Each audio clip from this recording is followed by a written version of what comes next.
कि नाइजीरिया में ऐसी कोई रानी नहीं है जिसका पति मर गया है और उसके पास करोड़ों रुपए है और वो आपसे विवाह करना चाहे। दुनिया में कुछ भी फ्री नहीं है। रुपए में 2 अठन्नी आती है तो 2 ही आएगी, तीसरी अठन्नी खोजने वाला ही ठगी का शिकार होता है। आपने बताया कि पासवर्ड बनाने के भी कुछ गुण हैं, वो सीख लेने चाहिए। उसका कोई एग्जांपल आप बताना चाहें? आई की जगह 1 का यूज कर लिया। ऐसे अपने ही कोड कोई आदमी बना दे, ऐसे मिलाकर एक पासवर्ड बनाएगा तो इजी टू रिमेंबर भी होगा और डिफिकल्ट टू प्रेडिक्ट भी होगा।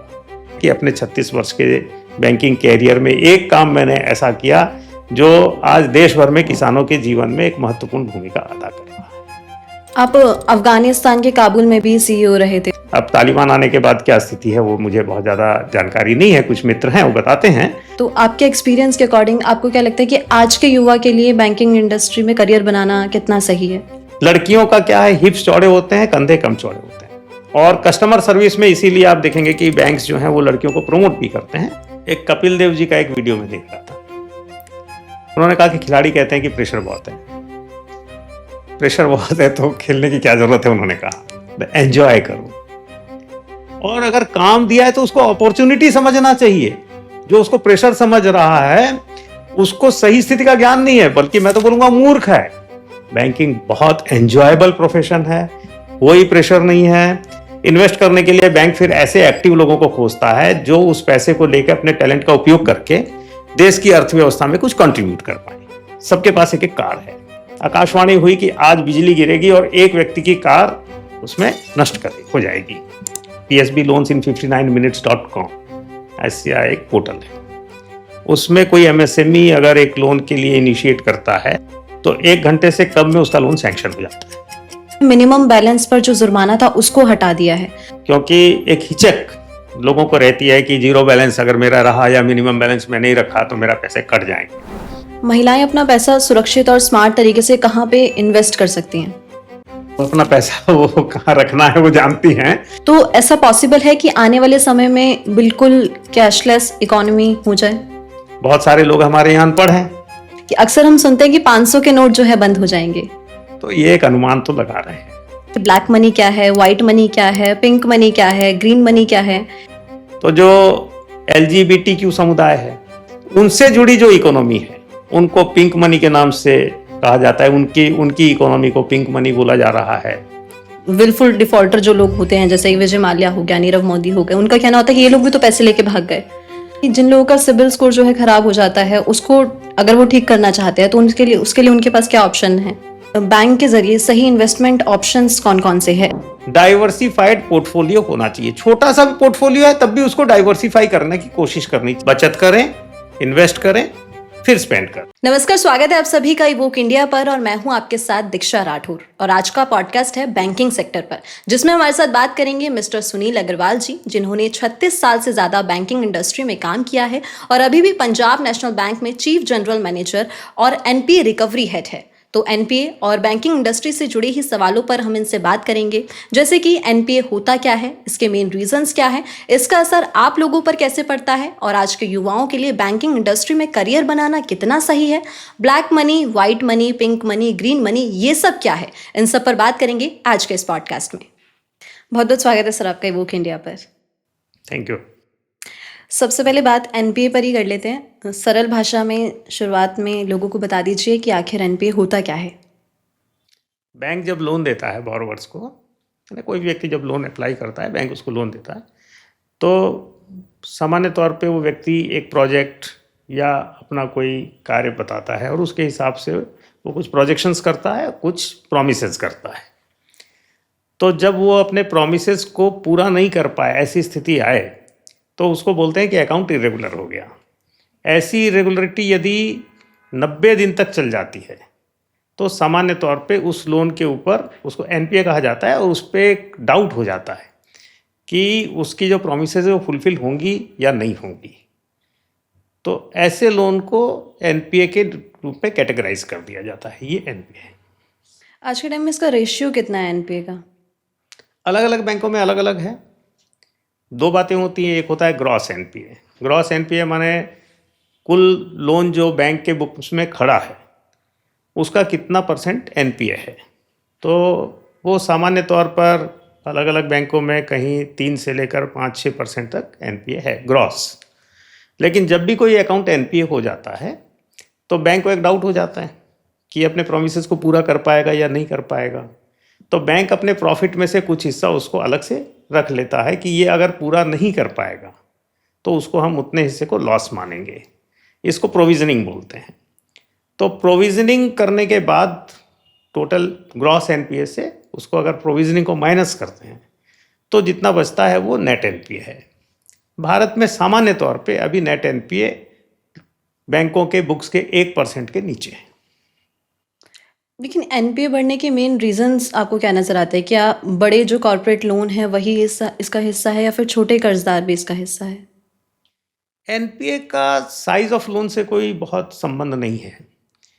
कोई भी एंटरप्रेनर जिस समय लोन लेता है तो वो एक प्रोजेक्शंस बनाता है, कुछ प्रिजम्पशंस बनाता है, कुछ एजम्पशंस बनाता है और उसके आधार पर अपना प्रोजेक्ट लॉन्च करता है, वो बड़ा हो या छोटा हो। तो आर्थिक परिवेश है, राजनीतिक परिवेश है, अन्य उसका एक्सपीरियंस इत्यादि बहुत सारे फैक्टर्स होते हैं किसी प्रोजेक्ट के सक्सेसफुल होने में। तो बहुत बार ऐसा है कि वो प्रोजेक्ट उस रूप में सक्सेसफुल नहीं हो पाता है जैसा उसने प्रोजेक्शन किया। तो सभी प्रकार के प्रोजेक्ट्स इस प्रकार से एनपीए में कन्वर्ट हो सकते हैं। आज भी भारत में अगर देखें तो वैल्यू के आधार पे देखें तो बड़े लोन्स की वैल्यू ज़्यादा है, तो बड़े लोन्स का वैल्यू एनपीए में अधिक है। और वॉल्यूम के हिसाब से देखें तो छोटे लोन्स, बहुत सारे छोटे लोन्स भी एनपीए हुए हैं और उनका वैल्यू के आधार पर देखें तो एनपीए का जो हिस्सा है वो कम है लेकिन वॉल्यूम में बहुत है। तो दोनों प्रकार के लोन एनपीए हैं। वही एनपीए के बढ़ने की वजह से सरकार और आरबीआई ने पिछले कुछ सालों में काफ़ी सारी स्कीम्स भी चलाई हैं। तो उन कुछ स्कीम्स के बारे में आप बताइए, और बताइए कि आपको सबसे इफेक्टिव स्टेप उनमें से कौन से लगे? सामान्य तौर पे सरकार जब देखती है कि जो परिवेश ऐसा हुआ है जो एंटरप्रेनर के कंट्रोल के बाहर है, उसके कारण भी अकाउंट्स पे इम्पैक्ट आया। जैसे कोविड आया था, अब कोविड के समय बहुत सारी इंडस्ट्रीज़ को बड़ा इम्पैक्ट पड़ा, उनका काम वाम उतना अच्छा से चल नहीं पाया। तो ऐसी स्थिति में सरकार एनपीए के लिए भिन्न भिन्न प्रकार की राहत देती है। तो सबसे बड़ी राहत तो ये होती है कि एनपीए क्लासीफाई जब अकाउंट हो जाता है तो उसके बहुत सारे बैंक्स जो हैं उसमें स्टेप्स लेने पड़ते हैं, प्रोविजनिंग करनी पड़ती है। उसके अतिरिक्त उसके अकाउंट्स में ऑपरेशंस को लिमिट कर देता है या बंद कर देता है, रिकवरी के मेजर शुरू करता है। तो इसका इम्पैक्ट एंटरप्रेनर के ऊपर बहुत ज़्यादा आता है।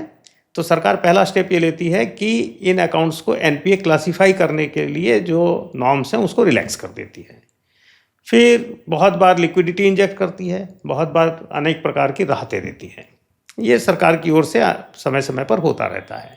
अभी भी टैरिफ के कारण जिस प्रकार की स्थिति बनी है, यूएस ने जो टैरिफ लगाया है उसको लेकर भी आरबीआई ने गाइडलाइंस इशू की हैं कि जो अफेक्टेड इंडस्ट्रीज़ हैं उनको एनपीए में क्लासीफाई करने में कुछ रिलैक्सेशंस मिला है। कोविड के समय ऐसे ही सरकार ने बहुत बड़े स्तर पर भिन्न भिन्न प्रकार की राहतें दी थी, वो सबसे इफेक्टिव थी और उसके कारण भारत की इकोनॉमी में जो एनपीए का परसेंटेज है वो नहीं बढ़ा और बहुत सारे जो इंडस्ट्रीज़ हैं वो कोविड के बाद रिवाइव कर गई और वो बच गई। अगर उनको उस समय एनपीए कर दिया जाता और रिकवरी के लिए प्रोसीड कर जाते बैंक्स, तो बहुत सारे उद्यमियों का जीवन जो है वो कष्ट में पड़ जाता।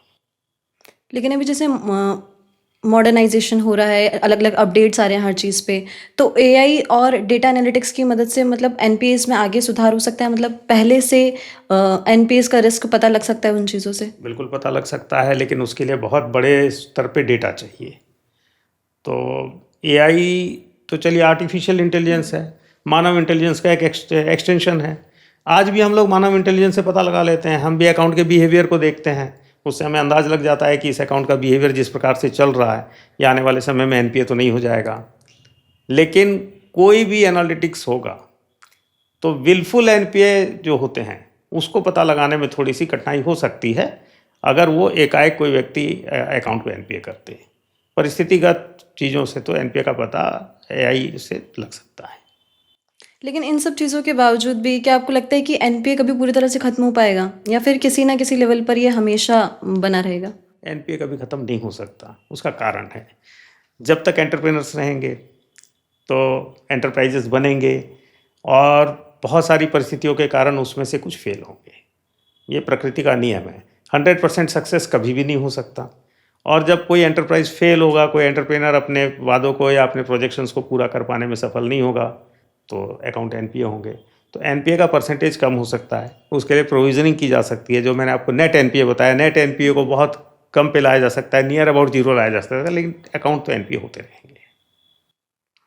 वहीं अब हम बैंकिंग इंडस्ट्री की अगर बात करें तो आज के समय के जो लोग हैं वो चाहते हैं स्पीड और सुविधा चाहते हैं, मतलब जल्द से जल्द जो भी उनकी रिक्वायरमेंट है वो पूरी हो। लेकिन बैंक से हमें कोई भी काम होता है, हमारे दिमाग में सबसे पहला ख्याल ये आता है कि समय लगेगा। तो इसके अकॉर्डिंग बैंक खुद को कैसे ढाल रहे हैं? अभी तो बैंक डिजिटलाइजेशन में चले गए हैं।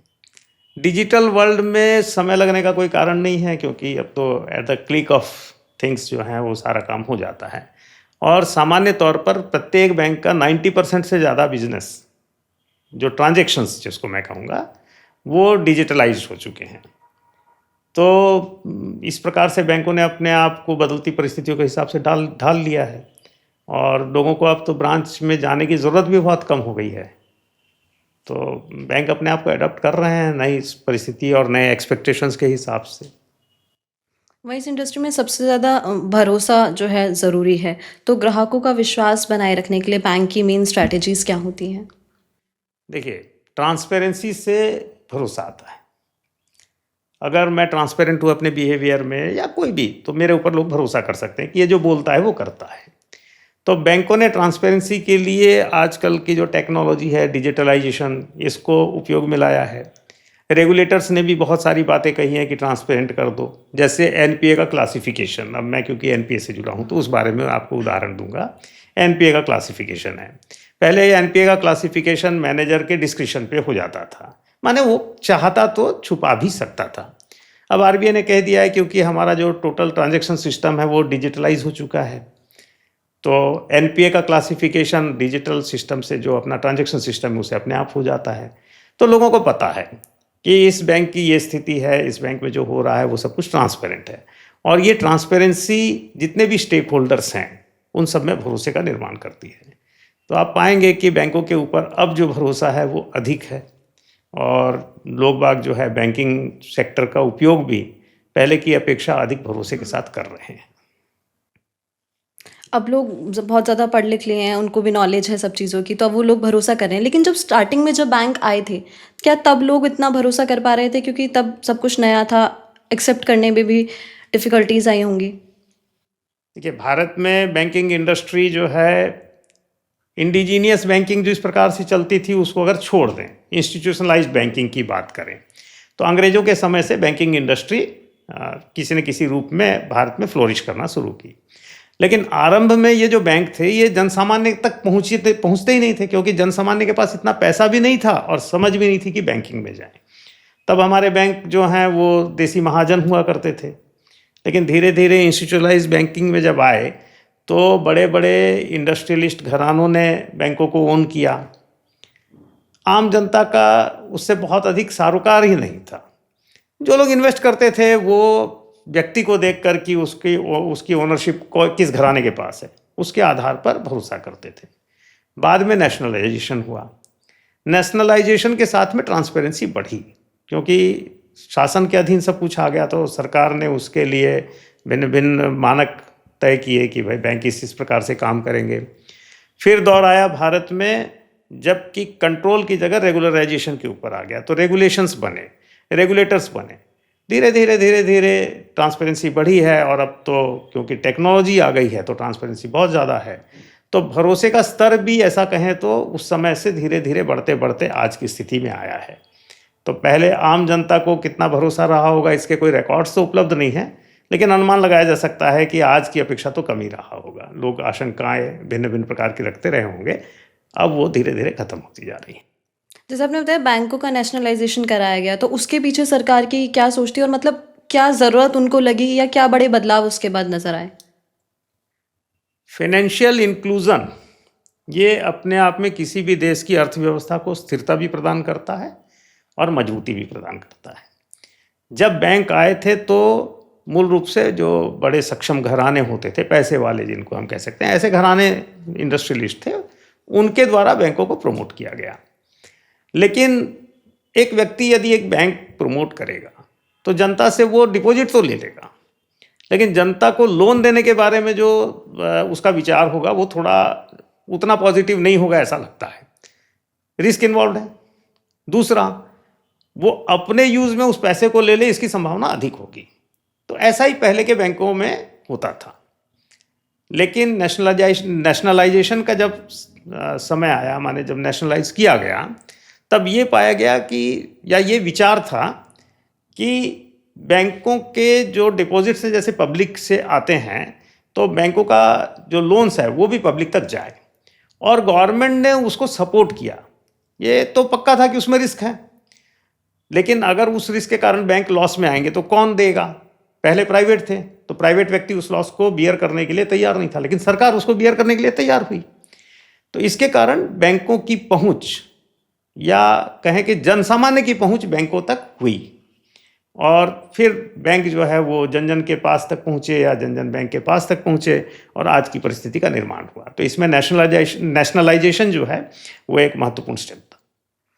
वहीं आपको क्या लगता है कि बैंकिंग इंडस्ट्री में आगे और क्या बड़े बदलाव होने के चांसेस, जैसे और कौन सी नई टेक्नोलॉजी जुड़ सकती है, या फिर और क्या सुविधा लोगों के लिए बढ़ सकती है?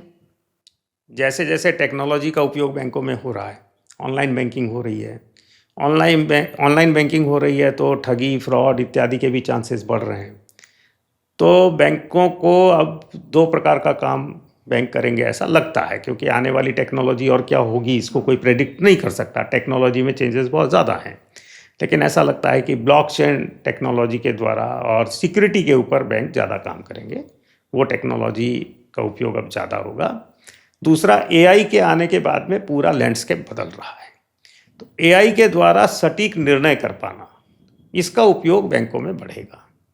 तो नियर फ्यूचर में ब्लॉकचेन और एआई, ये 2 ऐसी टेक्नोलॉजी है जो बैंकिंग लैंडस्केप में ज़्यादा अपना अहम रोल पैदा करेगी, और फिर आगे कोई और टेक्नोलॉजी आएगी तो फिर उसका क्या प्रभाव होगा, उसको आज के दिन प्रेडिक्ट करना कठिन है। वहीं आपने ठगी और फ्रॉड की बात की, तो ऐसी कौन कौन से मेन प्रिकॉशंस है जो हर व्यक्ति को अपनी लाइफ में अपनाने चाहिए इन सब चीज़ों से बचने के लिए? बहुत सिंपल है। ठगी के प्रकार बदले हैं। तो जिस समय ठगी नई नई शुरू हुई थी, तब हम सबको समझाते थे कि नाइजीरिया में ऐसी कोई रानी नहीं है जिसका पति मर गया है और उसके पास करोड़ों रुपए है और वो आपसे विवाह करना चाहे। तो पहले इस प्रकार के जो वादे हैं उसको समझ जाए कि ये फॉल्स है। दुनिया में कुछ भी फ्री नहीं है। रुपए में 2 अठन्नी आती है तो 2 ही आएगी, तीसरी अठन्नी खोजने वाला ही ठगी का शिकार होता है, पहली बात। तो किसी प्रकार की इस प्रकार की बातों पे जो वादे हैं जिसमें कि लगे कि बड़ी जल्दी कोई अमीर हो जाएगा या कुछ फ्री में देने वाला है, उस पर भरोसा न करें। दूसरा, पासवर्ड जो है वो बहुत सरल ना रखें, जिसको कोई भी प्रेडिक्ट कर ले ऐसा पासवर्ड ना रखें। पासवर्ड बनाने के कुछ गुर हैं छोटे छोटे, उसको सीख लेना चाहिए। और बैंकिंग में कहा जाता है कि भरोसा किसी पे मत करो, अविश्वास भले ही आप किसी पे मत दिखाओ। तो कोई भी व्यक्ति आपको बैंकिंग के बारे में कुछ कहता है कि आपके बैंक में ये चल रहा है या आपको ये ऑफ़र मिल रहा है, आप ये पासवर्ड शेयर कीजिए या डिटेल शेयर कीजिए, तो उसे कहना चाहिए कि मैं स्वयं इस काम को कर लूँगा या बैंक में चला जाऊँगा। यदि छोटी छोटी सी अगर सावधानियाँ कोई रखेगा तो ठगी का शिकार नहीं होगा। आपने बताया कि पासवर्ड बनाने के भी कुछ गुण हैं, वो सीख लेने चाहिए। उसका कोई एग्जाम्पल आप बताना चाहें? बहुत सिंपल है। देखिए, मेरा नाम सुनील है, अब मैं एस की जगह 5 का यूज़ कर लिया, है ना, आई की जगह 1 का यूज़ कर लिया। ऐसे अपने ही कोड कोई आदमी बना ले, तो वो जो सामान्य कोई एक सेंटेंस बनाया, अब किसी ने तय किया कि सेंटेंस के जो पहले अक्षर हैं उनको मिलाकर मैं पासवर्ड बनाऊंगा, तो अक्षर को फिर कहीं डिजिट्स में कन्वर्ट कर लिया, कहीं किसी जो स्पेशल कैरेक्टर्स बोलते हैं उसमें कन्वर्ट कर लिया। ऐसे मिलाकर एक पासवर्ड बनाएगा तो इजी टू रिमेंबर भी होगा और डिफ़िकल्ट टू प्रेडिक्ट भी होगा। उससे आदमी सुरक्षित रहेगा। कोई उसमें कठिन काम नहीं है, ये कोई बड़ा माने ऐसे कोई रॉकेट साइंस नहीं है, बहुत छोटा सा प्रैक्टिकल तरीका है, हर आदमी कर सकता है।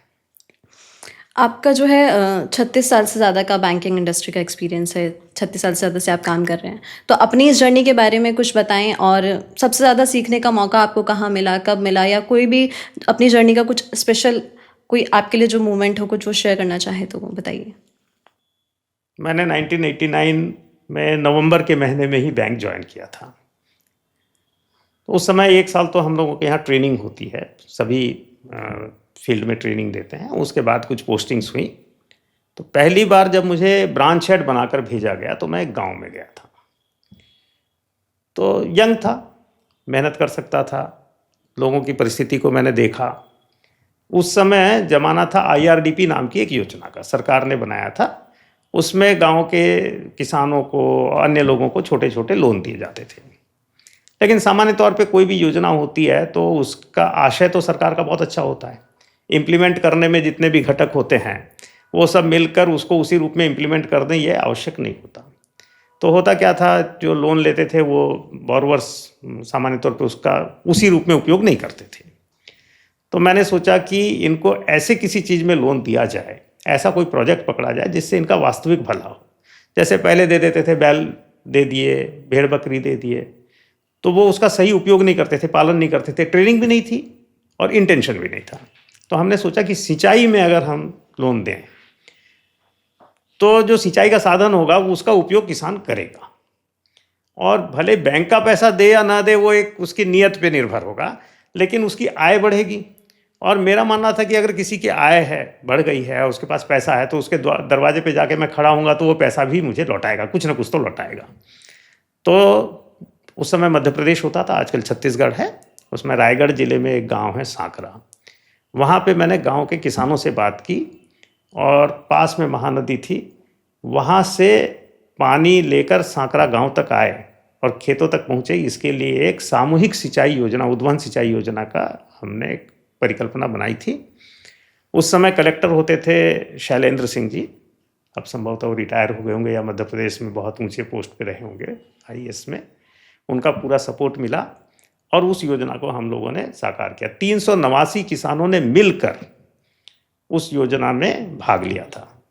तो वो जीवन की एक लर्निंग थी कि अगर सच्चे भाव से, सद्भाव से कोई कार्य को किया जाए तो जनता के बीच से भी सहयोग मिलता है, प्रशासन का भी सहयोग मिलता है, और देश में एक बड़ा परिवर्तन बैंकों के माध्यम से हो सकता है।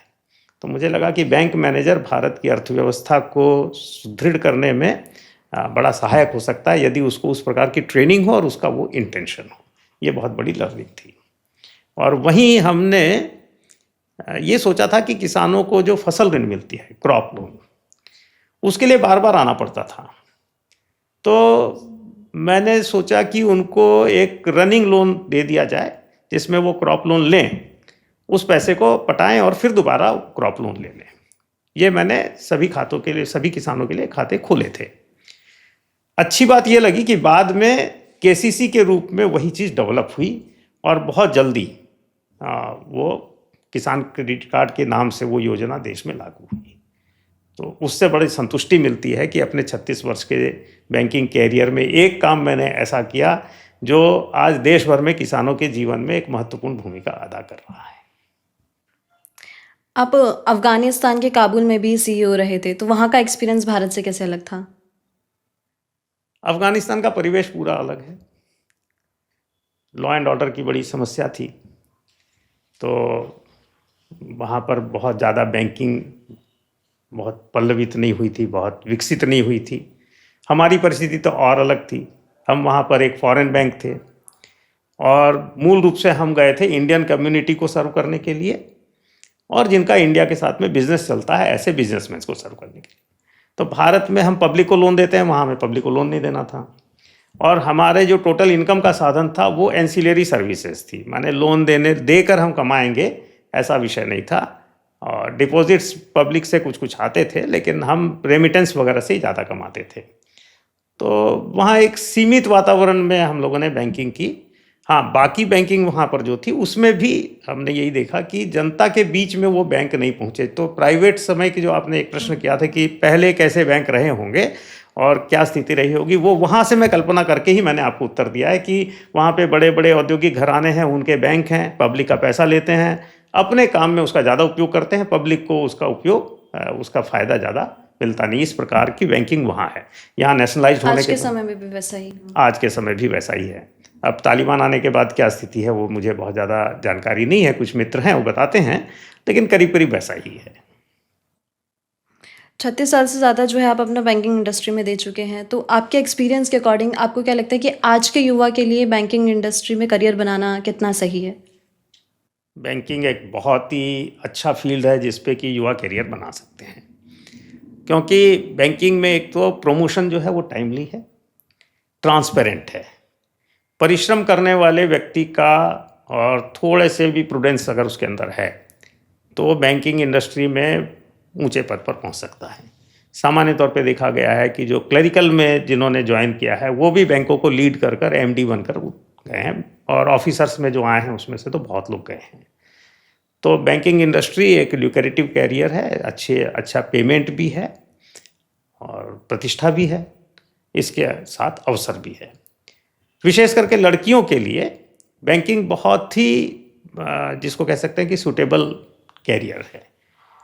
लड़कियों का सामान्य तौर पे क्या है, बैंकिंग सिटिंग जॉब है, तो जो फिजिक्स उनका है उस फिजिक में लड़कों और लड़कियों में अंतर जो मैं बताऊं तो लड़कों का फिजिक ऐसा होता है कि उनकी हिप्स जो हैं वो कम चौड़ी होती हैं, उनके कंधे ज़्यादा चौड़े होते हैं।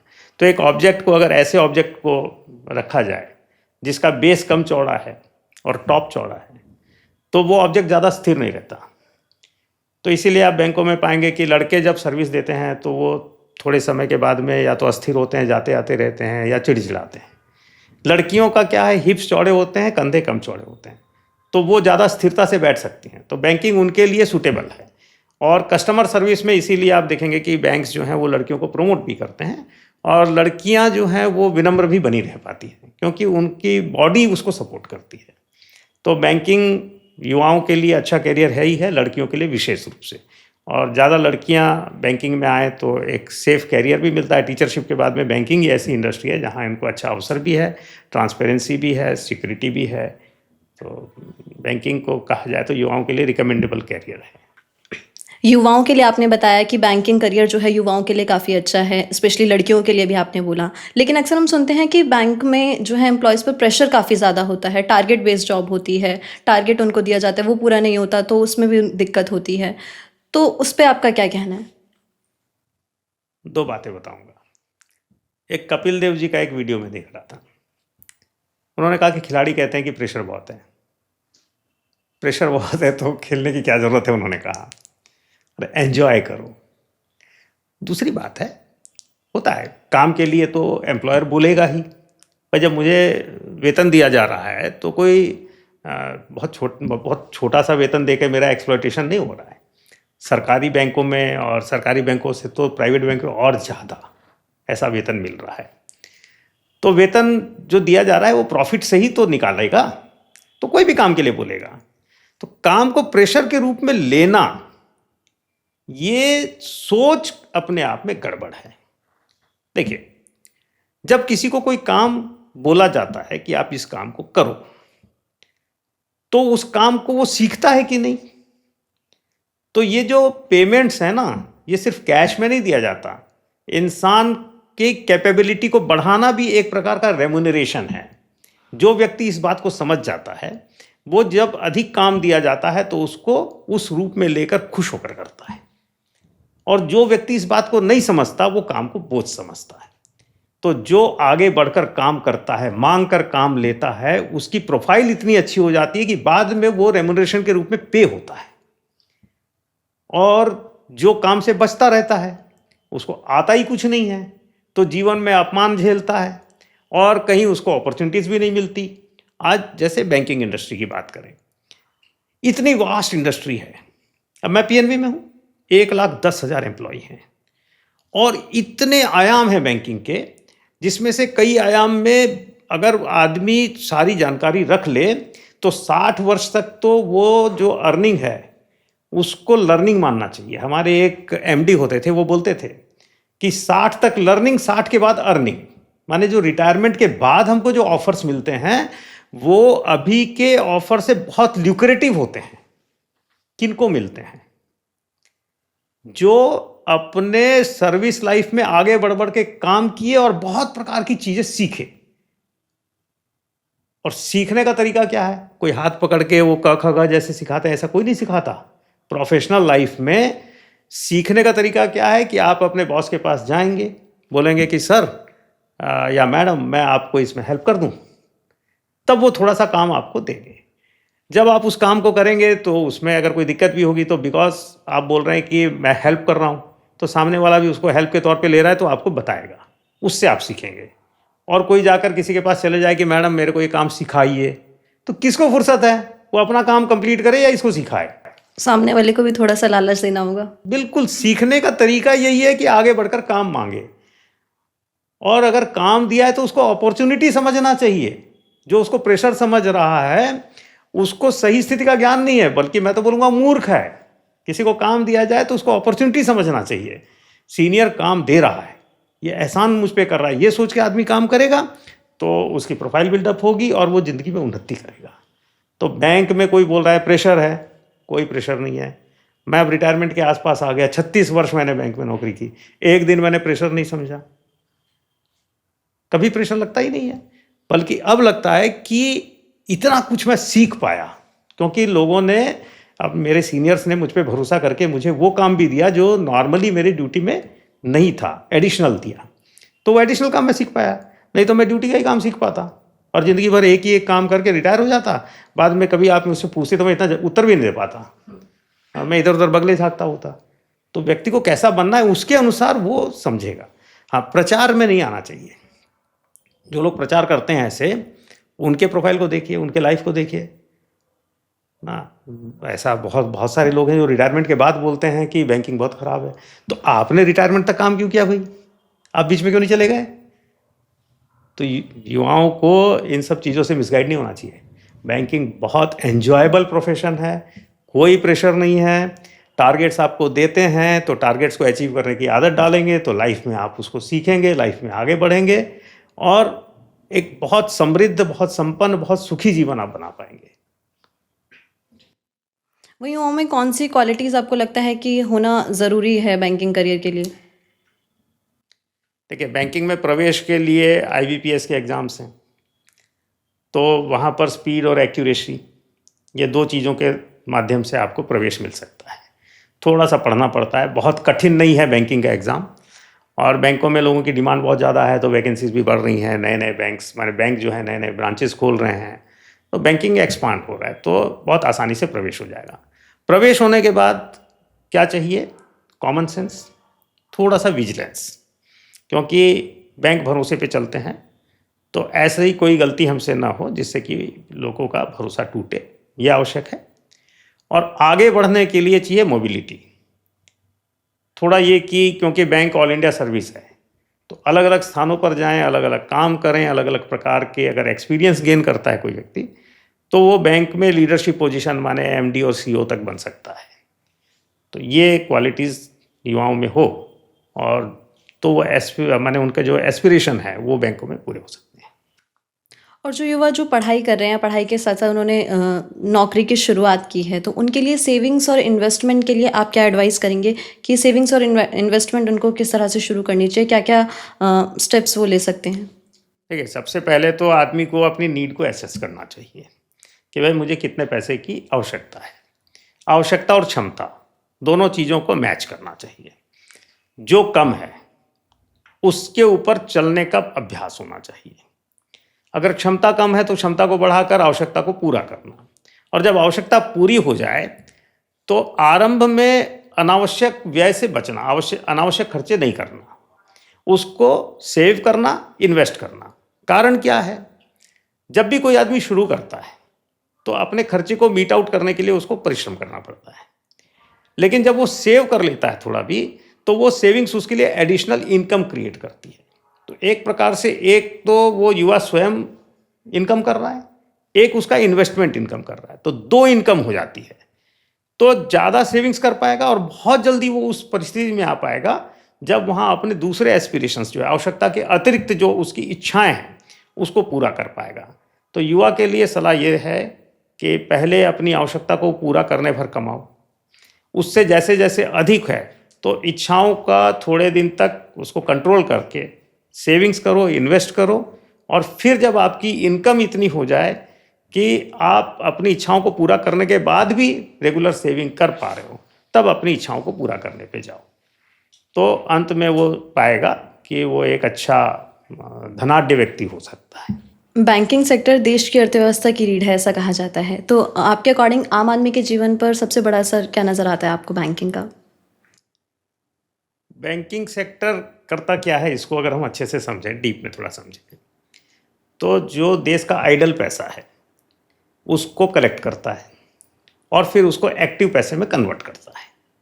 जैसे लोगों के पास में बचत है माने उसने क्या किया है, उस पैसे को अपने कहीं गुल्लक में या कहीं अपने रख लिया है, उस पैसे का उपयोग नहीं हो रहा इकोनॉमी में, और वो पैसा बैंक उसको थोड़ा सा लोभ देता है कि आपका ये पैसा बढ़ेगा, आपको कुछ ब्याज मिलेगा। तो इस तरह से टोटल आइडल पैसे को कलेक्ट करता है।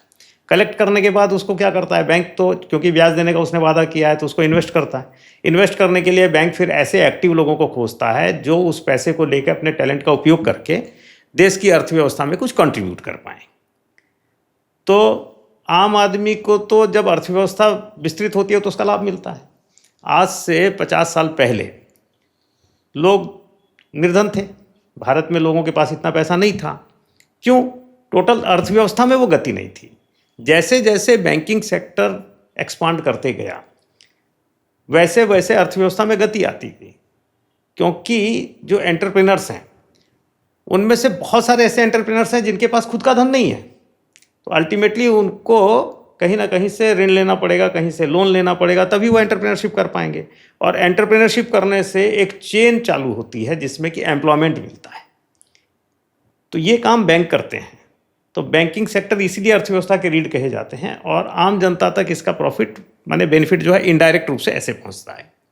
डायरेक्ट देखा जाए तो जिसके पास आइडल पैसा है वो पैसा सुरक्षित हो जाता है। इन्फ्लेशन तो चलते ही रहता है, चीज़ें धीरे धीरे महंगी होती रहती हैं। ये ट्रेंड है और आज से नहीं, आदिकाल से चला आ रहा है। 1975 में फिल्म आई थी रोटी कपड़ा और मकान, उसमें एक गाना था महंगाई मार गई। उस समय चीनी शायद 2 रुपये 15 पैसे किलो थी, आज इतनी अधिक हो गई। आज भी महंगाई है और आगे भी बढ़ती रहेगी। तो महंगाई एक नॉर्मल प्रक्रिया है। पैसा अगर पड़े रहेगा तो महंगाई में पैसे की रियल वैल्यू कम हो जाएगी।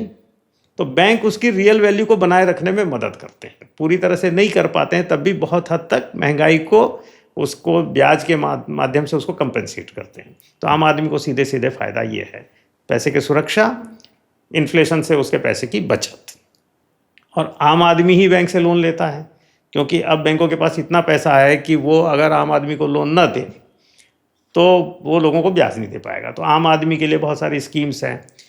अब आम आदमी के लिए एम्प्लॉयमेंट वाली स्कीम्स तो हैं ही, इसके अलावा कंजम्पशन वाली स्कीम्स भी हैं। जैसे घर बनाने के लिए लोन दिया, कार खरीदने के लिए लोन दिया, एजुकेशन के लिए लोन दिया। तो ये जितना कुछ भी है इन सब का चेन रिएक्शन है। किसी ने घर बनाया तो घर बनाने में उसने बहुत सारे लोगों को एम्प्लॉय किया, उनको रोजगार मिला तो उन्होंने खर्च किया तो जो प्रोडक्ट उन्होंने खरीदा उसको बनाने वाले को रोजगार मिला। फिर जिस वो प्रोडक्ट बनाने के लिए उसने रॉ मटेरियल खरीदा तो उसको रोजगार मिला। तो एक बहुत लंबी चेन है जिसके बारे में अगर सोचे तो हमको लगेगा कि इतनी लंबी चेन एक छोटे से काम से शुरू हो जाती है। और ये इस चेन को स्टार्ट करने में, जैसे बुद्ध ने कहा था धर्म चक्र प्रवर्तनाएं, वैसे अर्थ चक्र प्रवर्तनाएं में बैंकों का बड़ा योगदान है। इनके बिना हो ही नहीं सकता। वही अक्सर लोग कहते हैं कि बैंकों का फोकस जो है इंश्योरेंस बेचने पर ज़्यादा होता है, इसका क्या कारण है? नहीं, ऐसा नहीं है कि बैंकों का फोकस इंश्योरेंस बेचने पे है, लेकिन हमको समझना पड़ेगा इंश्योरेंस कंपनीज का जो नेटवर्क है वो छोटा है और बैंकों ने एक बड़ा नेटवर्क खड़ा कर लिया है। अभी स्टेट बैंक की देश भर में संभवतः 30,000 से अधिक शाखाएं हैं। पंजाब नेशनल बैंक की 10,000 शाखाएं हैं। बैंक ऑफ बड़ौदा की ऐसी ही 8-10 हज़ार शाखाएं हैं। कुल मिला के बैंकों की शाखाएं कितनी हैं? लाखों। 6.5 लाख अगर देश के गांव हैं तो 1 लाख से अधिक बैंक की शाखाएं हैं। अब इतने बड़े नेटवर्क को सिर्फ एक काम में लगाया, पैसा कलेक्ट करने और लोन देने में, और उसमें से जो लोग हैं वो बाकी समय बैठे रहें। इसके स्थान पर उन लोगों को बोला कि ठीक है, कोई व्यक्ति अगर आता है तो फिनेंशियल प्रोडक्ट है, आप इंश्योरेंस भी अगर लेना चाहते हैं तो बैंक के माध्यम से ले लें। बैंक खुद इंश्योर नहीं करता है, इंश्योरेंस कंपनी के एजेंट के रूप में काम करता है। तो उससे एडिशनल इनकम जनरेट हो गई। जब एडिशनल इनकम जनरेट हुई तो वो कहाँ जाती है? लोन के रेट ऑफ इंटरेस्ट को कम करने में, या डिपॉजिटर के रेट ऑफ इंटरेस्ट को बढ़ाने में। तो बैंक जो इंश्योरेंस बेचता है उसका लाभ जनता को ही मिलता है। दूसरी बात, इंश्योरेंस अपने आप में एक अच्छा कल्चर है। इंश्योरेंस क्या है इसको समझेंगे तो अब यहाँ पर मान लीजिए 10-15 लोग बैठे हुए हैं और एक आकाशवाणी हो गई, सबके पास एक एक कार है। आकाशवाणी हुई कि आज बिजली गिरेगी और एक व्यक्ति की कार उसमें नष्ट हो जाएगी। एक तो तरीका यह है कि सबके सब अपनी कार को छुपा के रख लें कि बिजली मेरी कार पर ना गिरे। दूसरा तरीका यह है कि सब बोले कि बिंदास हम कार का उपयोग करेंगे, और सब लोग 10 लोग अगर हैं तो 10% कार की वैल्यू जमा कर देते हैं, जिसकी कार पे बिजली गिरेगी उसको हम कार दे देंगे। तो दोनों में से कौन सी स्थिति बेटर है? नेचुरली दूसरी। ये जो 10% पैसा दिया किसी संभावित लॉस का, जो कि जरूरी नहीं कि मुझे ही हो, किसी को भी हो सकता है, मुझे भी हो सकता है, तो सबके लिए वो बेरेबल हो जाए लॉस, इसी काम को इंश्योरेंस बोलते हैं। इसका प्रचार भी जनता के बीच में होना चाहिए, तो जनता निश्चिंत हो पाएगी। आर्थिक रूप से हम लोग कई बार देखते हैं कि आदमी बिल्कुल खराब स्थिति में पहुंच जाता है, उससे बच पाएगा। जैसे किसी घर में बीमारी हो गई, अब बीमारी हो गई तो पूरा खर्चा वो उठाए, या बहुत सारे लोग मेडिकल इंश्योरेंस लिए हुए हैं और उस पैसे से उसका खर्चा उठ जाए, दोनों में दूसरी स्थिति अच्छी है। तो ये जो फिनेंशियल एश्योरेंस है, माने फिनेंशियल स्टेबिलिटी को प्रमोट करने के लिए इंश्योरेंस जरूरी है। और बैंक फिनेंस से जुड़े हुए हैं और उनके पास बड़ा नेटवर्क है, इसलिए बैंक इंश्योरेंस बेचते हैं तो भी जनता की सेवा करते हैं। इंडिविजुअल का लगता है कि मेरे पास से पैसा जा रहा है, अभी वो कल्चर देश में नहीं है, इसलिए उनको लगता है कि बैंक जो है वो बैंकिंग छोड़ के इंश्योरेंस पे ज़्यादा ध्यान दे रहे हैं। ऐसा नहीं है, बहुत छोटा सा पार्ट हम लोग इंश्योरेंस का भी प्रमोट करने में लगाते हैं। लोन की अगर हम बात करें तो भारत में लोन लेना अभी भी लोगों को काफ़ी लंबा और बड़ा प्रोसेस लगता है, मुश्किल लगता है। तो इसको आसान बनाने के लिए बड़े बैंक क्या कदम उठा रहे हैं? लोन लेना बहुत कठिन नहीं है अगर आदमी को जानकारी है कैसे लोन ली जाए। अभी देखिए PSB loansin59minutes.com ऐसा एक पोर्टल है, उसमें कोई MSME अगर एक लोन के लिए इनिशिएट करता है तो 1 घंटे से कम में उसका लोन सैंक्शन हो जाता है। ऐसे ही सभी बैंकों ने डिजिटल प्लेटफॉर्म बनाए हुए हैं। पर्सनल लोन लेना है तो आजकल सभी बैंकों के जो मोबाइल ऐप हैं उससे पर्सनल लोन 3-4 क्लिक पे मिल जाते हैं, अकाउंट में पैसा आ जाता है। MSME के लिए ऐसे ही बहुत सारे बैंकों ने अपना ऐसा बना लिया है प्लेटफॉर्म्स कि जिसमें उसको बैंक की ब्रांच जाना ही नहीं है और लोन हो जाता है। लोन लेना सरल उनके लिए है जो कंप्लायंट है।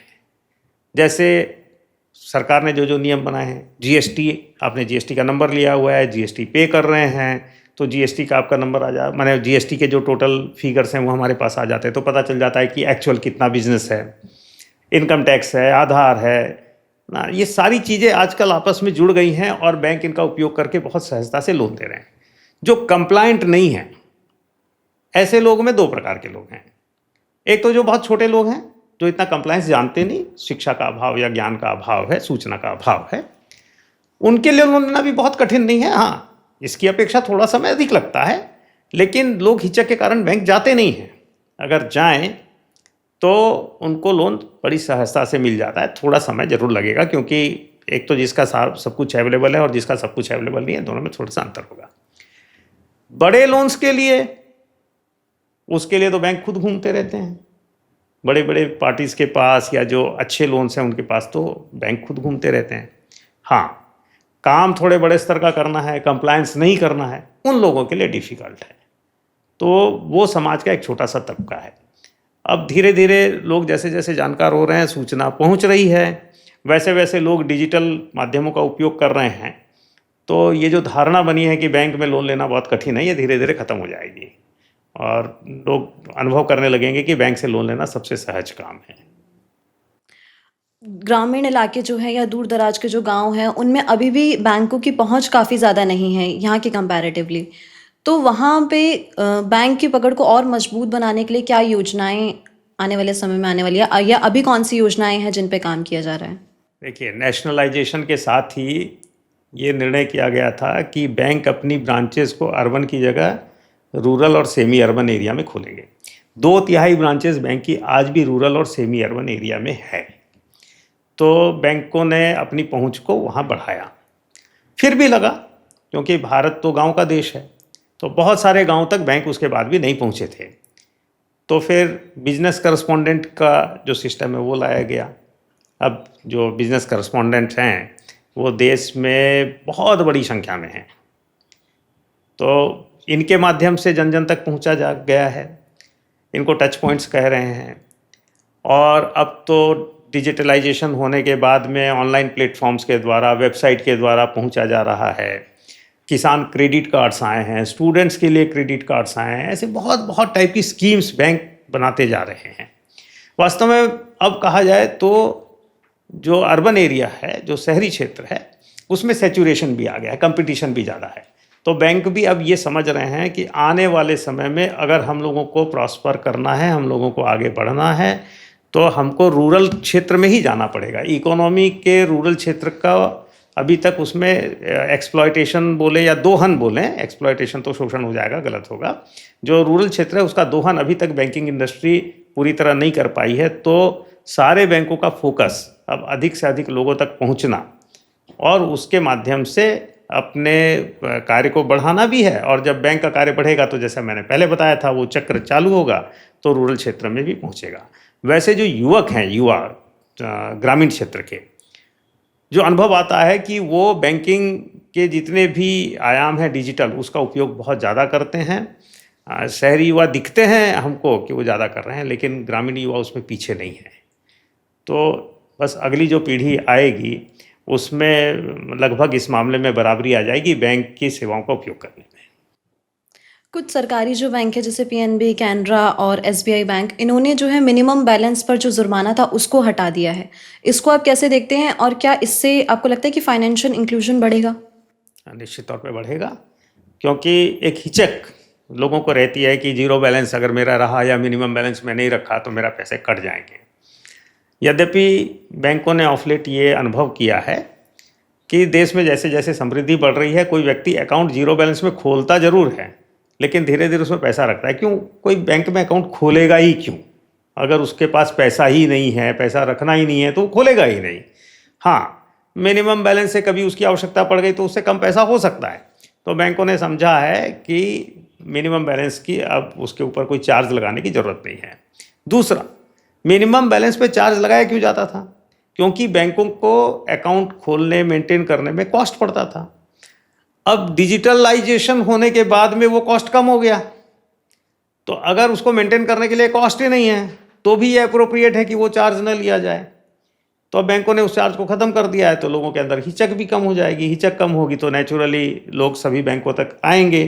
तो जो भी छोटा मोटा वर्ग छूटा हुआ है आज के दिन फाइनेंशियल इंक्लूजन से, वो भी प्रोत्साहित होगा और वो आएगा। विशेष करके देश की महिलाओं को कहा जाए तो अभी भी फाइनेंशियल इंक्लूजन में ऐसा प्रतीत होता है कि उस वहाँ पर और पेनिट्रेशन की ज़रूरत है, तो वो इसके द्वारा होगा। क्योंकि महिलाओं का खाता खोलना स्वतंत्र रूप से महिलाएं खोलती हैं ऐसा सब परिवारों में नहीं है। जहाँ महिलाएं आत्मनिर्भर हैं वहाँ तो वो जाके खाता खोलती हैं, लेकिन जिन परिवारों में पुरुष ही निर्णय करते हैं वो भी सोचेंगे महिला के नाम पर अगर हम कोई खाता खोलते हैं तो उस पर कोई चार्ज तो लगना नहीं है, तो वो खाता खोलेंगे। दूसरा, अभी देश भर में पॉलिटिकल सिनेरियो ऐसा हो गया है कि महिलाओं के हाथ में पैसा पहुँचे ऐसा सभी दल प्रयास कर रहे हैं। भिन्न भिन्न प्रकार की योजनाएं हैं। इसके कारण भी महिलाओं के खाते खुलेंगे और वो जीरो बैलेंस से खुल पाएंगे तो लोग उसको बड़े आराम से खोलेंगे। और हो सकता है कि आरंभ में जो पैसा उनके खाते में जा रहा है वो परिवार के काम के लिए पूरा निकाल लिया जाए, लेकिन धीरे धीरे वो पैसा रहने भी लगेगा और ये फाइनेंशियल इंक्लूजन को बहुत मजबूत करेगा। वही महिलाओं की आपने बात की, तो मैं उसी पे सवाल लेना चाहूँगी कि आपको बैंकिंग स्कीम्स या फिर गवर्नमेंट स्कीम्स में कौन सी ऐसी स्कीम्स जो हैं जो आपको महिलाओं के लिए सबसे फ़ायदेमंद नज़र आती है, जिसके बारे में आप महिलाओं को बताना चाहेंगे? देखिए, सरकार की महिलाओं के प्रति जो प्रायोरिटी है उसको देखते हुए बैंकों ने भी लगभग सभी लोन्स में जिसमें महिलाएं भागीदार हों या सिर्फ महिलाएं उसको करती हों, उसमें रेट ऑफ इंटरेस्ट कम किया हुआ है। अभी डिपॉजिट में तो महिलाओं को कोई प्रेफरेंशियल रेट नहीं मिलता, लेकिन लोन्स में उनको ज़रूर कम रेट ऑफ इंटरेस्ट में पैसा दिया जाता है। तो इसका लाभ महिलाएं ले सकती हैं। और बहुत बार होता यह है कि घर का पुरुष ही कार्य करता है लेकिन महिला के नाम से करता है। आरंभ में ऐसा चलेगा, धीरे धीरे जिस महिला के नाम पे काम हो रहा है वो भी इन्वॉल्व होगी और इसका लाभ महिलाओं को मिलेगा। इसके अतिरिक्त सरकार ने अपनी जो जमा योजनाएं बनाई हैं, जैसे सुकन्या समृद्धि योजना है, कोई लड़की का जन्म होता है परिवार में तो उसी समय उसका खाता खोल दिया जाए, उसमें वो पैसा जमा करें तो उसको ब्याज भी थोड़ा ज़्यादा मिलता है। तो इस तरह की योजनाएं सरकार ने बनाई हुई हैं। तो इन सब का लाभ अगर महिलाओं तक पहुंचता है तो वही सब बैंकिंग सेक्टर के थ्रू होता है, तो महिलाओं को बहुत लाभ। महिलाएं अपना पैसा सुरक्षित और स्मार्ट तरीके से कहाँ पे इन्वेस्ट कर सकती हैं? कोई सेफेस्ट इन्वेस्टमेंट वैसे बहुत ऑप्शंस? स्मार्ट होती हैं और अपना पैसा वो कहाँ रखना है वो जानती हैं, लेकिन बैंकों तक उनकी पहुंच कम है। तो अगर सारी महिलाएं बैंकों तक पहुंचती हैं तो बैंक एक उनके लिए फर्स्ट स्टेप हो सकता है जहां पे वो अपने पैसे को रख सकती हैं और उसमें थोड़ा ब्याज भी कमा सकती हैं। जैसे जैसे फिनेंस की जानकारी महिलाओं में बढ़ेगी तो और जो कॉम्प्लिकेटेड तरीके हैं या इससे थोड़े से जटिल जहां पर थोड़ा निर्णय होता है उसकी तरफ वो बढ़ सकती हैं। तो पहले स्टेप के रूप में बैंक महिलाओं के लिए सबसे सेफ है। अगर पैसा लॉन्ग टर्म तक यूज़ नहीं करना है तो एफडी में रखें और बीच बीच में उसका उपयोग है तो सेविंग्स में रख सकती हैं। आपने अभी डिजिटलाइजेशन की बात की थी, सब कुछ डिजिटल हो रहा है, कैशलेस हो गया है, सब यूपीआई अकाउंट ट्रांसफ़र ये सब यूज़ करते हैं। तो ऐसा पॉसिबल है कि आने वाले समय में बिल्कुल कैशलेस इकोनॉमी हो जाए? कैश किसे कहते हैं इसके ऊपर अगर बात की जाए तो अगर आप नोट को कैश बोल रही हैं तो ये संभव है। डिज़ायरेबल कितना है ये क्वेश्चन हो सकता है, क्योंकि अगर हार्ड कैश नहीं होगा जिसको हम नोट कहते हैं तो उसका दूसरा कोई फॉर्म तो रखना पड़ेगा, क्योंकि सरकार को ये तय करना पड़ेगा कि कितनी करेंसी मार्केट में चले। तो डिजिटल करेंसी जैसे इंट्रोड्यूस की गई है तो हार्ड कैश को डिजिटल करेंसी से रिप्लेस किया जा सकता है। लेकिन वर्ल्ड ओवर जो सिनेरियो है, सारा कुछ डिजिटल में ले जाना सुरक्षा की दृष्टि से वार लाइक सिचुएशन में उसका क्या प्रभाव हो सकता है इसको सोचने की आवश्यकता है।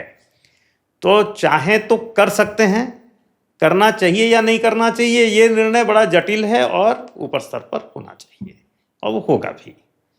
तो संभावना की दृष्टि से यस, डिजायरेबल की दृष्टि से सब्जेक्टिव है।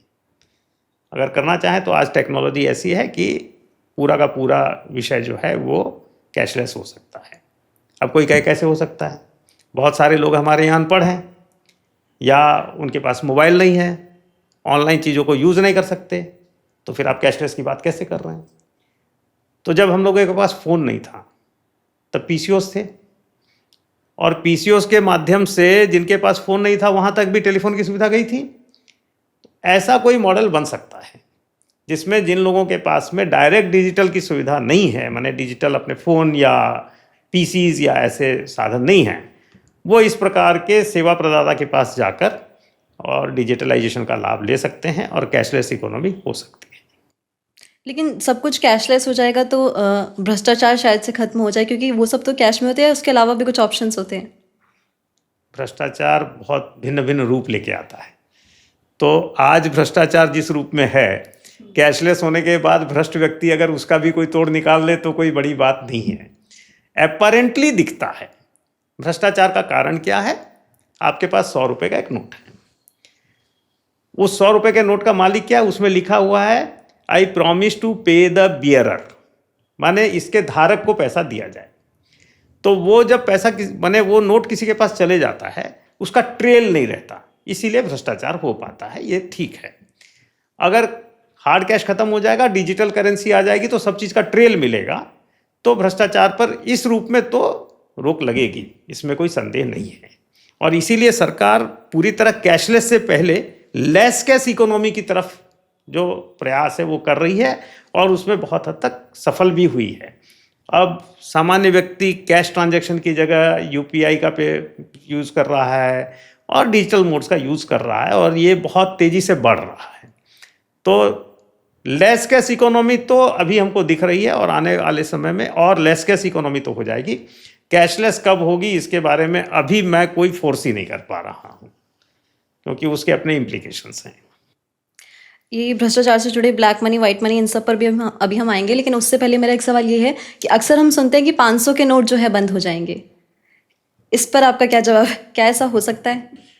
एक बार डिमोनेटाइजेशन हुआ, फिर 2000 के नोट्स के बारे में भी सरकार ने निर्णय लिया। तो ये एक अनुमान तो लगा रहे हैं, लेकिन ऐसा कोई भी निर्णय होगा तो वो बहुत पहले से लोगों को पता चल जाएगा, उसका निर्णय होगा बाद में, ऐसा तो नहीं लगता है। तो अभी तो कोई संकेत ऐसे है नहीं कि 500 के नोट बंद हो रहे हैं। तो आज की स्थिति ये है कि 500 के नोट चल रहे हैं। मतलब ऐसे कुछ पॉसिबिलिटीज हैं, चांसेस हैं आपको, तो क्योंकि इनसाइट्स नहीं, ऐसी कोई संकेत हम लोगों को भी नहीं है अभी तक कि 500 के नोट बंद हो रहे हैं। अब हम बात करें ब्लैक मनी, वाइट मनी की, तो मैं सबसे पहले चाहूँगी आप वन बाय वन इन सब के बारे में बता दीजिए कि ब्लैक मनी क्या है, वाइट मनी क्या है, पिंक मनी क्या है, ग्रीन मनी क्या है। इसके बारे में आप वन बाय वन लोगों को बताएं। देखिए, जो अनअकाउंटेड मनी है, जिसको कि हमने डिक्लेयर नहीं किया, ऐसा नहीं है कि वो कोई क्राइम से पाया है, लेकिन इर्रेगुलर तरीके से पाया या हमने डिक्लेयर नहीं किया टैक्स बचाने के लिए, तो वो मनी ब्लैक मनी हो जाती है। जैसे सिंपल सा उदाहरण दे, एक डॉक्टर है, सरकार ने बता दिया कि सरकारी नौकरी में जो डॉक्टर है वो प्राइवेट प्रैक्टिस नहीं कर सकता, लेकिन वो प्राइवेट प्रैक्टिस कर लेता है और वो उसकी जो फीस है उसको डिक्लेयर नहीं कर सकता चाह कर भी, क्योंकि अगर वो डिक्लेयर करेगा तो होगा कि तुम प्राइवेट प्रैक्टिस करते हो, तो उसकी नौकरी जाएगी। तो वो जो पैसा है वो ब्लैक मनी है, क्योंकि उसके ऊपर वो टैक्स नहीं देता, सरकार को डिक्लेयर नहीं करता, वो छुपा कर उस पैसे को रखता है। टीचर है, गवर्नमेंट टीचर को ट्यूशन पढ़ाना मना है, लेकिन वो ट्यूशन पढ़ाता है। अब जब ट्यूशन पढ़ाता है तो वो डिक्लेयर नहीं कर सकता कि मैं ट्यूशन पढ़ाता हूँ, पैसा आ गया, उस पर वो उसने टैक्स नहीं दिया, वो पैसा बच गया। कभी कभी जानबूझकर कोई इनकम है, उस पर टैक्स नहीं देना है, इसलिए हमने उसको डिक्लेयर नहीं किया, कैश में ले लिया। तो इस तरह की अनअकाउंटेड फॉर जो मनी है वो ब्लैक मनी है। फिर दूसरी बात है वाइट मनी। तो जो डिक्लेयर किया हुआ है वो वाइट मनी है, जो मुझे वैध तरीके से मिली है, रेगुलर तरीके से मिली है और मैंने डिक्लेयर किया है, उसके ऊपर टैक्स लगता था तो दिया है, नहीं लगता था तो भी डिक्लेयर किया है, वो मेरे पास है, तो वो वाइट मनी है। अभी कुछ टर्म्स और चल रहे हैं आजकल मनी के, माने कलर कोडिंग हो रही है, तो उसमें एक पिंक मनी का नाम चल रहा है। तो जो LGBTQ समुदाय है, अब बहुत स्थानों पे उनको मेन स्ट्रीम समझने का या उसको मेन स्ट्रीम में लाने का प्रयास चल रहा है। तो उनसे जुड़ी जो इकोनॉमी है, जैसे उनके लिए कोई क्लब्स हैं, स्टोर्स हैं, या उनके द्वारा जो डोनेशंस पॉलिटिक्स में दिए जाते हैं, उनको पिंक मनी के नाम से कहा जाता है। उनकी इकोनॉमी को पिंक मनी बोला जा रहा है। अब एक चला है ग्रीन मनी, जो एनवायरमेंटलिस्ट हैं, एनवायरमेंट के बारे में जो लोग चिंता करते हैं, उन्होंने कहा कि इसी पर्पस से जो फाइनेंस होता है या इसी पर्पस से कुछ लोग डिपॉजिट करते हैं, तो वो जो इकोनॉमी छोटी सी बनी है उसको ग्रीन इकोनॉमी या उस पैसे को ग्रीन मनी कहते हैं। जैसे कि सभी बैंकों ने ऐसा बनाया हुआ है कि पर्यावरण सुरक्षा की दृष्टि से जो प्रोजेक्ट्स होंगे उनको हम फाइनेंस करेंगे। उसके लिए यदि आप चिंतित हैं तो आप उसके लिए हमें डिपॉजिट दे सकते हैं, ग्रीन डिपॉजिट्स उसको बोलते हैं। जैसे FD करना है तो उसको ग्रीन FD बोलते हैं। तो वो FD का पैसा फिर हम ग्रीन प्रोजेक्ट्स में ही लगाएंगे। तो हो सकता है उसमें थोड़ा ब्याज कम देते हैं, लेकिन जागरूक लोग उसमें जमा करते हैं कि नहीं, हम इतना ही कंट्रीब्यूट कर पाते हैं कि हमें थोड़ा सा 0.5% ब्याज कम मिल जाए, लेकिन हम इस पैसे को ईयरमार्क करके बैंक को देंगे कि वो ऐसे ही जो पर्यावरण सुरक्षा, पर्यावरण संरक्षा के लिए जो प्रोजेक्ट्स हैं उनको फाइनेंस करें। तो ये ग्रीन मनी कहलाती है। इसके अलावा भी और कोई टर्म है, जैसे आपने कलर कोडिंग की बात की, और कोई कलर? एकदम से तो ऐसा याद नहीं आ रहा है कि हाँ, इस तरह के कई कलर्स वैसे चलते रहते हैं, समय समय पर लोग बोलते रहते हैं। ये 4 तो प्रचलित नाम हैं। वहीं ब्लैक मनी की बात करें तो ब्लैक मनी के मेन सोर्सेज क्या है? कैश या फिर रियल एस्टेट, गोल्ड, या फिर क्या? नहीं, कैश, रियल एस्टेट और गोल्ड तो उसके एप्लीकेशन है कि ब्लैक मनी आया तो लगाएगा। जैसे मैंने बताया, ब्लैक मनी का सोर्स क्या है? जो काम रेगुलर नहीं है, जिसकी अनुमति नहीं है, बड़ा अपराध नहीं, लेकिन अनुमति नहीं है फिर भी किया। डॉक्टर ने प्राइवेट प्रैक्टिस की, टीचर ने ट्यूशन पढ़ाया, या किसी को कोई बेनिफिट देना है, तो वो बेनिफिट ऐसे अगर देंगे तो टैक्सेबल है, लेकिन उसको कैश में दे दिया या किसी और रूप में दे दिया, छद्म रूप में दे दिया, टैक्स को बचा लिया, तो वो ब्लैक मनी हो गई। ये तो सोर्स हुआ, उसको लगाए कहाँ? तो अभी भी कुछ सेक्टर ऐसे हैं जहां पर कि ब्लैक मनी को लगाने की गुंजाइश बन जाती है। जैसे रियल एस्टेट है। रियल एस्टेट में क्या है, सरकार ने एक सर्कल रेट बना दिया। सर्कल रेट क्या होता है? किसी स्थान विशेष पर किसी प्रॉपर्टी का क्या रेट होना चाहिए सरकार की नज़र में, उसने एक सर्कल रेट बना दिया। जब भी कोई लेन देन होगा, रजिस्ट्री होगी, तो वो सर्कल रेट पे होगी। लेकिन जिसके पास वो संपत्ति है वो जानता है कि खरीदार के पास में ब्लैक मनी है, तो वो सर्कल रेट से ज़्यादा रेट कोट कर लेता है और मार्केट में एक अंडर करंट में ज़्यादा रेट चल रहा है। ऐसा बहुत स्थानों पे होता है, तो वहाँ पर ब्लैक मनी लग जाती है। कहीं पर भी जहाँ पर बिना टैक्स के कहीं इन्वेस्ट करना संभव है, वहाँ पर ब्लैक मनी का एप्लीकेशन हो जाता है। सामान्य तौर पे माना जाता है कि रियल एस्टेट ऐसा है जहाँ पर इसको लगाया जा सकता है। लेकिन अब रियल एस्टेट में भी पारदर्शिता बहुत आ गई है। व्यक्ति के स्थान पर जब कॉरपोरेट आते हैं तो वहाँ पर फिर पारदर्शिता अपने आप बढ़ जाती है। जैसे अभी बड़ी बड़ी कंपनियां रियल एस्टेट प्रोजेक्ट्स को डेवलप कर रही हैं, तो वो कोई ब्लैक मनी में पैसा नहीं लेती हैं, पूरा का पूरा वाइट मनी में लेती हैं। तो जैसे जैसे ये कल्चर बढ़ेगा, कंप्लायंस का कल्चर, कॉरपोरेट कल्चर, डिजिटलाइजेशन, ये जैसे जैसे बढ़ेगा, वैसे वैसे ब्लैक मनी के लिए इन्वेस्ट करने के अवसर कम होते चले जाएंगे। और जब इन्वेस्ट करने के अवसर कम होते जाएंगे तो नेचुरली फिर उसको अर्न करने वाला भी वो सोचेगा कि मैं ले भी लूँगा तो कोई लाभ होने वाला नहीं है। तो ब्लैक मनी की इकोनॉमी धीरे धीरे कम हो जाएगी। ब्लैक मनी के लिए सरकार ने कई बार कदम भी उठाए हैं, जैसे इनकम डिस्क्लोजर स्कीम हो गया, डिमोनेटाइजेशन हो गया। तो क्या इससे वाकई काबू पाया जा सका है ब्लैक मनी पर? कुछ हद तक तो हुआ ही है। डिमोनेटाइजेशन के बाद में ये अनुभव करते हैं हम, जैसे जीएसटी भी लागू हुई, उसके बाद जो एक चेन चले रिफॉर्म्स के, तो जीएसटी का पहला जो कलेक्शन होता था वो 1 लाख करोड़ से बहुत कम होता था। अब वो करीब करीब 1.25 लाख करोड़ तक पहुंच गया। तो ये कहाँ से आया? लोगों ने एक नंबर में जिसको बोलते हैं, या माने जिसको कह सकते हैं कि कंप्लायंस को मानते हुए काम करना आरंभ किया। इससे देश का टैक्स कलेक्शन बढ़ा, तो ब्लैक मनी श्रिंक हुई, कम हुई है। फिर क्या है, सरकार ने अभी जैसे जीएसटी के सुधार किए। अभी जीएसटी के 2 ही स्लैब बना दिए। वैसे तो 3 है, 40% का स्लैब है, लेकिन वो बहुत कम चीज़ों पे लागू होता है। तो जब 2 स्लैब बना दिए तो जीएसटी का अनुपालन करना अब और सरल और सहज हो गया। तो टैक्स चोरी करने वाले जो हैं, जो उनको लगता है कि टैक्स चोरी में ज़्यादा बेनिफिट नहीं रहा है, तो नेचुरली वो वाइट मनी की तरफ आएंगे। तो ऐसे जो गवर्नमेंट के स्टेप्स हैं उससे ब्लैक मनी कम तो हुई है, और मुझे लगता है आने वाले समय में कंप्लायंस कल्चर भी बढ़ रहा है। लोग सुख चैन की नींद ज़्यादा चाहते हैं। जब देश में गरीबी थी तो थोड़ा पैसा बचा लिया, उसकी तरफ लोगों का ध्यान ज़्यादा था। अब है कि समृद्धि भी आ रही है तो थोड़ा पैसा बचाने पे लोगों का ध्यान नहीं है।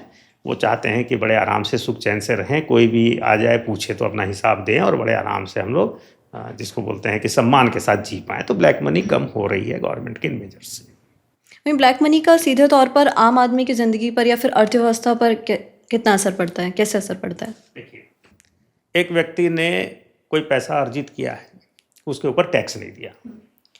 टैक्स नहीं दिया माने क्या हुआ? देश में इंफ्रास्ट्रक्चर के डेवलपमेंट में या कल्याणकारी योजनाओं में गवर्नमेंट को लगाने के लिए पैसा नहीं मिला। आज से हम बहुत पहले की बात सोचे, बचपन में रोड्स हमारे कैसे होते थे? तो बड़े ख़राब से रोड होते थे। उसके कारण हमको एक स्थान से दूसरे स्थान पे जाना होता था तो बहुत समय लगता था। गांव-गांव तक रोड थे ही नहीं, तो गांव के प्रोडक्ट शहर तक आ नहीं पाते थे। गांव के बच्चे पढ़ने के लिए शहर तक नहीं आ पाते थे, तो गांव के लोग बहुत सफ़र करते थे। लेकिन जैसे ही इंफ्रास्ट्रक्चर डेवलप हुआ, आज समृद्धि गांव-गांव तक पहुंची। ये समृद्धि कहाँ से आई? सरकार के पास पैसा आया। सरकार के पास पैसा कहाँ से आया? टैक्स से आया। टैक्स किसने दिया? जिसने वाइट मनी रखा। जिसने ब्लैक मनी रखी उसने टैक्स नहीं दिया। अब जैसे जैसे ब्लैक मनी कम होती जा रही है, सरकार के पास इतना पैसा आ रहा है कि सरकार बहुत सारे वेलफेयर स्कीम्स ला रही है। जैसे आज महिलाओं को पैसा देने की एक शुरुआत हुई है देश भर में, माने महिलाओं का फाइनेंशियल इंक्लूजन हो रहा है। महिलाएं सबल कब होंगी? जब उनके हाथ में पैसा होगा। वो पहुंच रहा है, आज जो पहुंच रहा है सरकार ऐसे ही दे रही है। एक समय आएगा जब पैसे का महत्व महिलाएं जानने लगेंगी, वो पैसे को अर्न करने पे भी माने लग जाएंगी। ऐसे ग्रामीण महिलाएं लगती हैं, लेकिन और उन्नत तरीके से पैसे अर्न करना वो होने लगेगा। तो आम जनता पे इसका प्रभाव आएगा, पूरे परिवार पे आएगा। महिला सक्षम होगी तो उसका परिवार भी सक्षम होगा, बच्चे भी शिक्षित होंगे, सक्षम होंगे, इकोनॉमी को समझने वाले, फाइनेंस को समझने वाले ऐसे बच्चे भी होंगे, तो देश पूरी तरह से तरक्की करेगा। ब्लैक मनी अगर कहीं है तो वो इस तरक्की को किसी भी स्तर पर, भले ही बहुत छोटे से फ्रैक्शन में, बाधित तो करती है। तो ब्लैक मनी से हर व्यक्ति पे प्रभाव पड़ता है और ब्लैक मनी घटने से हर व्यक्ति को लाभ होता है। वाइट मनी की अगर अब हम बात करें तो अब जैसे डिजिटलाइजेशन हुआ है, सब यूपीआई कर रहे हैं, सबको डिजिटल लेन देन हो रहा है, तो इससे वाइट मनी का कल्चर जो है वो मजबूत होगा। निश्चित तौर पे अभी अगर डिजिटलाइजेशन हो रहा है, मान लो एक छोटा सा ठेले वाला भी है, वो भी आप देखिए तो एक डिजिटल पेमेंट का कुछ उसने प्लेटफॉर्म लिया हुआ है और उसको पेमेंट डिजिटल मिल रहा है। उसका फ़ायदा क्या होगा? एक तो वो अपने लागत और इनकम को देख पाएगा, बेटर डिसीजन ले पाएगा। अभी मान लो एक ठेले वाला है, वो अपने अकाउंट को देखेगा तो उसको मालूम चल जाएगा कि संडे में उसकी बिक्री ज़्यादा बढ़ती है या और किसी दिन बढ़ती है, नहीं तो वो अनुमान पे चलता, तो बेटर डिसीजन ले पाएगा। बेटर डिसीजन लेगा तो उसकी प्रॉफिटेबिलिटी बढ़ेगी, एंटरप्रेन्योरशिप ग्रो करेगी और अल्टीमेटली जो मैंने बताया कि सरकार को टैक्स भी मिलेगा। तो सबके ऊपर वाइट मनी का तो बहुत ही प्रभाव पड़ता है। और कंप्लायंट कल्चर जब हो जाता है, कंप्लायंट कल्चर का मतलब सरकार के नियमों का पालन करना, तो ऐसा कल्चर जिस समाज में हो जाता है उस समाज में अपराध भी कम होते हैं, क्योंकि फिर नियम का पालन करने का अभ्यास हो जाता है। वहाँ पर एक्सीडेंट्स भी कम होते हैं। जैसे जो कंप्लायंट है वो सड़क भी पार करेगा तो देखेगा कौन सी बत्ती जली हुई है। अगर कल्चर में ही कंप्लायंस नहीं है तो लाल बत्ती में भी सड़क पार करेगा, एक्सीडेंट होगा। तो सभी फैसेट्स में लाइफ के जितने भी आयाम हैं सब पे इसका प्रभाव पड़ता है। तो छोटी सी बात है, लेकिन इसका जो प्रभाव है उसको देखेंगे तो वो बहुत कैस्केडिंग इफेक्ट है। तो वाइट मनी लोगों के जीवन की क्वालिटी और उनकी समृद्धि को बहुत ज़्यादा इम्पैक्ट करेगी। कुछ लोग होते हैं जिनको ऐसा लगता है कि बैंक से पैसा लेके अगर हम वापस नहीं करेंगे तो भी कोई दिक्कत नहीं है। जो विलफुल डिफॉल्टर जो लोग होते हैं, जैसे विजय माल्या हो गया, नीरव मोदी हो गए, उनका कहना होता है कि ये लोग भी तो पैसे लेके भाग गए। तो इनके लिए आप क्या कहेंगे, या फिर इसमें कितना फ़ायदा और नुकसान है उन लोगों को? विलफुल डिफॉल्ट में कभी भी जो बोरोवर है उसको फ़ायदा नहीं हो सकता है। क्यों नहीं हो सकता है? वो अपने आगे की लाइफ को एक तरह से बर्बाद कर लेता है। और अगर बैंक के साथ में वो अच्छे रिलेशन कोई रखता है तो उसको बहुत फ़ायदे हैं। उस समय एक स्कीम आती थी NRY, नेहरू रोजगार योजना। 5,000 रुपये का लोन हम लोग बिना सिक्योरिटी के देते थे। तो बहुत सारे लोग ऐसे थे जिनको लगता था कि बैंक का लोन तो सरकार ने दिया है, अभी हमको इसको पैसे वापस नहीं करने हैं, तो उन्होंने पैसे लिए और विलफुल डिफॉल्टर होकर उन्होंने पैसे देना बंद कर दिया। बाद में सरकार ने सोचा कि 5,000 रुपये बहुत कम है, तो सरकार ने एक योजना लाई थी CO। वो थी self employment scheme for educated unemployed youth. उसमें उन्होंने 25,000 रुपये कर दिए। तो जो 5,000 रुपये दे के रह गए वो 25,000 के बेनिफिट से बाकी वंचित हो गए। 25,000 में काफ़ी कुछ काम हो सकता था उस समय। मुझे याद है उस समय हीरो होंडा भी लॉन्च हुई थी और CO भी लॉन्च हुई। तो बहुत सारे यूथ को लगा कि 25,000 का लोन ले लो क्योंकि हमको सिक्योरिटी तो कुछ देनी नहीं है, और हीरो होंडा लेके घूमो। हीरो होंडा की बिक्री में मुझे लगता है CO का भी बड़ा योगदान है। अगर कभी रिसर्च की जाए तो ये पता चलेगा। बहुत सारे लोग उसमें डिफॉल्टर हो गए 25,000 में। उन्होंने लगा कि 5,000 की जगह 25,000 हो गया, बहुत है। उस समय 25,000 बहुत लगता था। लेकिन जिन लोगों ने 25,000 लेकर सही उपयोग किया, बैंक का पैसा वापस किया, उनकी लिमिट्स बढ़ती रहीं। फिर अचानक से गवर्नमेंट ने डिक्लेयर किया PMRY, 1 लाख का लोन देना शुरू किया। तो जो 5,000 में रह गए उसकी गाड़ी 5,000 में ख़त्म हो गई। वो लाइफ में 1 लाख के लोन की कभी सोच ही नहीं सकता। जो 25,000 में गए 25,000 में ख़त्म हो गई। 1 लाख रुपए का लोन बिना सिक्योरिटी के मिलने लगा। 1 लाख रुपए में बहुत काम हो सकता था। तो बहुत सारे लोग हैं जो 1 लाख लेकर बैठ गए, उनको लगा कि अब बस इतना बहुत है।